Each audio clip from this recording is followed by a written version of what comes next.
Assalamualaikum warahmatullahi wabarakatuh. Kali ini saya akan menjelaskan tentang salah satu perusahaan atau bisa dibilang anak perusahaan dari industri konglomerat Salim Group. Perkenalkan, nama saya Muhammad Aldawi Prastyo dengan NIM 30402025, dan saya akan menjelaskan mengenai Indomaret. Sebelum kita masuk ke Indomaret itu sendiri, kita harus sebaiknya kita mengenal apa itu Salim Group. Salim Group adalah sebuah perusahaan industri konglomerat yang didirikan pada tanggal 4 Oktober 1972 di Indonesia tepatnya. Perusahaan ini didirikan oleh Pak Sudono Salim, yaitu mantan pemilik BCA yang dimana sekarang dimiliki oleh Jarum. Anak perusahaan dari Salim Group sendiri itu ada banyak. Salah satunya yang terkenal itu ada Indofood, produsen mie instan terbesar di Indonesia, bahkan di dunia, yaitu Indofood CBP, anak perusahaan dari Indofood Indonesia. Dan ada juga Bogasari, perusahaan operasi tepung terbesar di dunia. Dan Indomaret yang akan saya jelaskan bisnisnya sebentar lagi, yaitu jaringan minimarket terbesar di Indonesia. Sebelum itu, saya ingin memberitahu sekedar info produk yang perlu kita tahu dari Salim Group ini. Itu adalah Indomie. Indomie ini adalah merek mie instan yang diproduksi oleh Indofood CBP, seperti yang saya jelaskan tadi, yaitu anak perusahaan Indofood Indonesia. Yang Indofood sendiri merupakan produsen mie instan terbesar di dunia. Ada juga beberapa produk lainnya seperti saus dan lain-lain, dengan 16 pabrik dan total 15 miliar paket Indomie diproduksi setiap tahunnya. Bahkan ini melebihi jumlah dari keseluruhan manusia di bumi. Dan fokus pasar di Indofood ini ada beberapa di antaranya, yaitu Afrika, Australia, Irak, Papua Nugini, Hong Kong, Indonesia tentunya, dan berbagai macam negara lainnya. Dan sekarang kita masuk ke Indomaret. Sebenarnya apa sih Indomaret itu? Ya, Indomaret itu merupakan sebuah perusahaan jasa dari Salim Group yang beroperasi sebagai jasa jaringan retail waralaba di Indonesia, yang dimana tugasnya itu sebagai jembatan dari perusahaan-perusahaan produksi, bisa itu merupakan produksi makanan, sembako, minuman, atau bahkan baik, akan saya lanjutkan. Dan toko pertama yang didirikan oleh Indomaret atau PT Indomarko Prismatama ini dibuka di Ancol di Jakarta Utara pada tanggal 20 Juni 1988. Dan selanjutnya kita masuk ke bagian desain.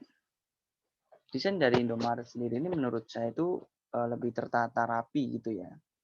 Jadi desain dan penataan barang yang dagangan yang rapi dan struktur ini membuat kita mudah untuk mencari barang-barang yang akan kita cari gitu. Kayak semisal contoh, waktu kita ingin pergi ke Indomaret lalu kita mencari minuman atau makanan, kita sudah tahu tempatnya akan di mana karena sudah diklasifikasikan sendiri di mana barang tersebut seharusnya berada gitu.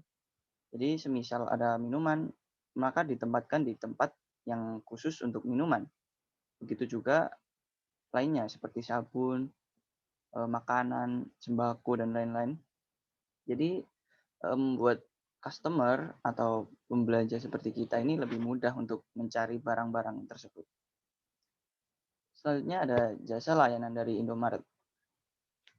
Indomaret ini menyediakan sebuah barang sembako tentunya, makanan dari perusahaan-perusahaan tertentu dijual melewati dari Indomaret ini, yang dimana sudah pasti barang tersebut sudah terjaga kualitasnya karena ada ketentuan-ketentuan yang harus dipenuhi untuk bisa menaruh produknya atau barangnya di Indomaret. Dan Indomaret juga sudah bekerja sama dengan banyak pihak untuk menambah fungsionalitas itu sendiri, sehingga Indomaret tidak diperuntukkan hanya untuk kita berbelanja barang saja, tapi bisa digunakan untuk seperti membayar tagihan, tagihan listrik misalnya, atau pajak. Kita bisa transfer uang, kita juga bisa membayar untuk online shop. Tentunya ini adalah transaksi jarak jauh, dan Indomaret juga telah bekerja sama dengan perusahaan-perusahaan seperti Shopee, Bank BCA, PT Pos, dan lain-lain, sehingga membuat kita mudah untuk melakukan transaksi dengan yang tentunya itu lebih terjamin, cepat, dan aman. Selanjutnya kita ke tujuan dari Indomaret itu sendiri. Menurut dari komisaris dan direktur dari Indomaret itu, visi dari Indomaret sendiri merupakan untuk menjadi aset nasional dalam bentuk jaringan retail waralaba yang unggul dalam persaingan global dan dengan melakukan pendekatan senyuman yang tulus untuk membangun hidup lebih baik. Seperti yang kita tahu atau pengalaman kita saat ke Indomaret, pasti akan disambut dengan sebuah senyuman. Nah, itu merupakan sebuah visi dari Indomaret itu sendiri, di mana kasirmen atau orang kasir itu yang akan melayani kita itu diwajibkan untuk bersenyum dan ramah kepada kita. Dan sasaran Indomaret sendiri itu menyediakan berbagai kebutuhan pokok maupun kebutuhan sehari-hari, melayani masyarakat umum yang bersifat majemuk, dan juga Indomaret terus merambah gerai di berbagai kawasan perumahan, perkantoran niaga, wisata, apartemen, bahkan sampai perdesaan gitu. Dan selanjutnya adalah fungsi dari Indomaret. Seperti yang tertera pada gambar tersebut, itu merupakan hasil dari pembayaran pajak di Indomaret sebagai jembatan. Indomaret juga berfungsi sebagai jasa pelayanan atau penjualan produk, dan banyak perusahaan dari Indonesia maupun dunia yang sudah terjamin kualitasnya menitipkan brandnya atau produknya itu di Indomaret. Seperti yang kita tahu kayak tahu Noi dari Thailand, dan masih banyak lainnya. Indomaret juga bisa kita gunakan tentunya sebagai tempat untuk melakukan pembayaran online shop, pajak, transfer bank, dan masih banyak keperluan yang lain. Sekali ini kita masuk ke dalam perbandingan, yaitu keunggulan dan kelemahan antara Indomaret, dan saya sandingkan dengan Alfamart, yang dimana bisnis dari kedua perusahaan ini kurang lebih sama, yaitu di bidang pasar swalayan atau minimarket. Dari desain sendiri, Indomaret berfokus pada pasarnya itu sebuah minimarket di mana luas atau besarnya itu kurang lebih 200 meter persegi. Dari segi penataan sendiri, Indomaret itu lebih simpel daripada Alfamart, dan Indomaret itu lebih luas gitu, penataannya lebih terstruktur dan tidak terlihat sesak saat kita masuk ke Indomaret. Berbeda dengan Alfamart yang berfokus pada konteks pasar swalayan, dan besarnya juga kurang lebih sama ya dengan Indomaret. Sehingga saya sebagai customer merasa kurang leluasa karena di dalam Alfamart itu terdapat banyak sekali barang, walaupun tertata rapi, tapi terlalu padat gitu. Jadi kita tidak leluasa gitu sebagai customer.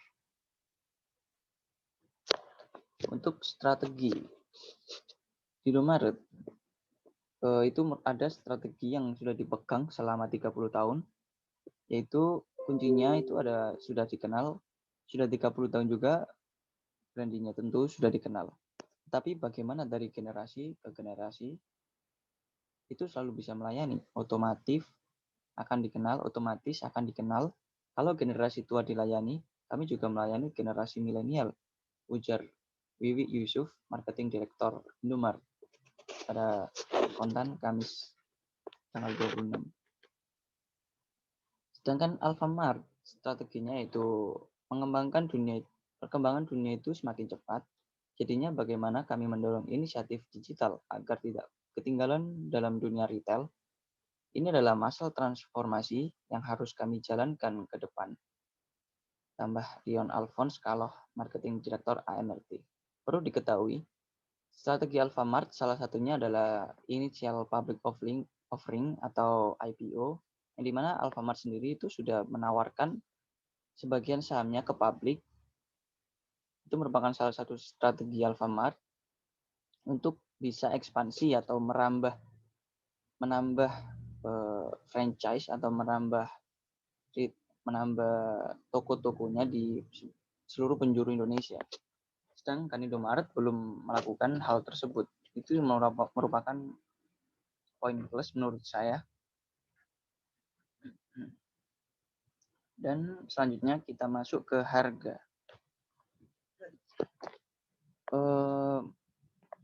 Menurut sepengalaman saya, untuk Indomaret harga-harga yang ditawarkan itu beberapa barang itu memang lebih murah daripada Alfamart itu sendiri, dan terdapat banyak promo-promo yang menarik gitu. Alhasil kita tertarik untuk membeli barang tersebut dan tertarik untuk datang melihat-lihat. Tetapi yang disayangkan di sini adalah barang-barangnya itu kurang lengkap dari Indomaret, dan apabila ada sebuah perusahaan atau brand mengeluarkan produk baru itu Indomaret kurang update ya, agak terlambat update-nya daripada Alfamart. Tetapi Alfamart itu relatif lebih mahal ya daripada di Indomaret. Tapi barangnya lebih variatif, lebih banyak gitu. Dan pengalaman saya waktu di Alfamart itu ada barang-barang yang saya nilai itu masih baru di pasaran, tapi di Alfamart sudah lengkap gitu. Jadi itu sekian presentasi dari saya mengenai program bisnis dari perusahaan Indomaret, dari industri konglomerat Salim Group, dan yang saya bandingkan dengan perusahaan Alfamart. Terima kasih. Assalamualaikum warahmatullahi wabarakatuh.